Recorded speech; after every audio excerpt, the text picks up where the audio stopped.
Have you ever thought about this? Every single country on Earth is in debt. Seriously, all of them. But wait a second, if everyone owes money, who exactly did they borrow it from?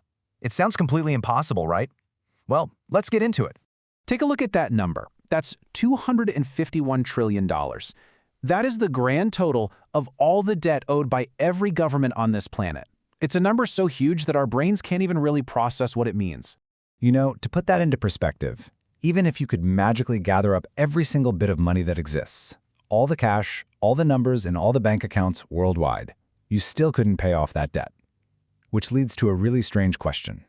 Who's the lender here? Who's holding all the IOUs? The answer is, well, it's a lot closer to home than you'd think, and it pulls back the curtain on how our entire financial world is actually built. Okay, to solve this whole puzzle, you have to get your head around one fundamental, and let's be honest, kind of weird truth about our economy. Most of the money in the world is created by debt. So let's just get the terms straight. Money, that's simple. It's a stuff in your wallet or your bank account. Debt, on the other hand, is a claim on money you don't have yet. It's a promise that you'll pay back what you borrowed, plus a little extra, the interest. And this right here, this is the engine of the whole system. When you go get a loan, the bank doesn't just take money from a big vault. No, it creates new digital money, basically out of nothing. But, and this is the crucial part, in that very same second, it also creates a bigger debt because of the interest. That means the amount of debt in the system is always, by design, growing faster than the amount of money. It's baked right in. So if every country is guaranteed to be in debt, does that mean they're all in the same amount of trouble? Oh, not even close. You see, some countries have what you could call a financial superpower that completely changes the rules of the game for them. The superpower is control. Think about the United States. It borrows money in US dollars. And who controls the US dollar? The US does. If things got really bad, it could literally create more money to pay what it owes, which makes the chance of a default almost zero. Now compare that to a country like Italy or Greece.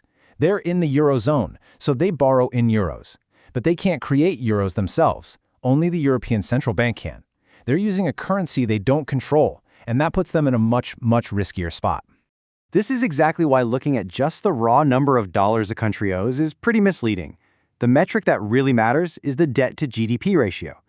The easiest way to think about it is this. A country's GDP is like its total annual paycheck. So this ratio tells you how big its total debt is compared to its yearly income. It's a much better way to see who's actually in financial trouble.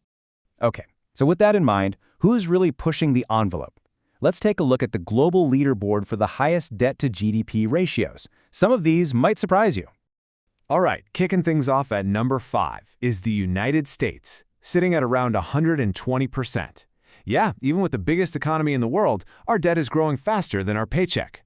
Then you've got Italy, Greece, and Venezuela, all with even higher ratios and, frankly, a history of economic crises that makes their debt way more dangerous.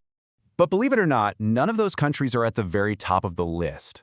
The nation with the single highest debt to GDP ratio in the entire world is a stable, wealthy, advanced economy. It's probably not who you're thinking. The undisputed world champion of government debt is Japan. And the story of how it got there is a really sobering lesson about what happens when economic growth stalls and demographics shift. Japan's debt to GDP ratio is a jaw-dropping 236%. Just let that sink in for a second. The Japanese government owes more than double what its entire massive economy produces in a whole year. It's not just number one, it's in a completely different league. So how on earth did this happen? It wasn't some sudden crash. It was more like a slow burn over decades. After their massive economic bubble burst back in the 90s, they just stopped growing. And at the exact same time, a demographic time bomb started ticking. And this chart really tells the whole story. Japan has one of the oldest populations in the world, and it's getting older fast. When you have more and more retirees, your government has to spend more on things like pensions and healthcare. But at the same time, you have fewer and fewer people working and paying taxes. To fill that ever-widening gap, the government has to borrow every single year. So the big question is, why hasn't the whole thing just collapsed? Well, here's the secret. First, like the US, Japan borrows in its own currency, the yen, which it controls. And second, this is the real key, most of that debt is owned by its own people and its own institutions like the Bank of Japan. It's kind of a closed loop. It's like the country owes the money to itself, which has, at least so far, kept everything stable. Now, for a second, let's look at the complete opposite. If Japan is the king of Debt Mountain, who's at the very bottom? Who owes basically nothing? The answer is Liechtenstein, a tiny, incredibly wealthy European nation that pretty much operates debt-free. It has a small population, a super specialized economy, and they just make it a rule to not spend more than they take in. But of course, that kind of model just isn't something a huge, complex country could ever copy. And that really brings us to the main point here. All this national debt, it isn't some mistake or a sign that everyone is failing.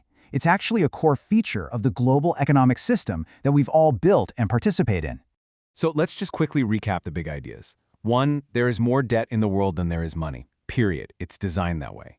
2, being able to borrow in a currency you control is a massive, massive advantage. 3, don't look at the raw debt number. The debt to GDP ratio is what really tells you if a country's in trouble. And finally, 4, debt isn't a bug in the system, it is the system. And all of this leads to one last, pretty uncomfortable question.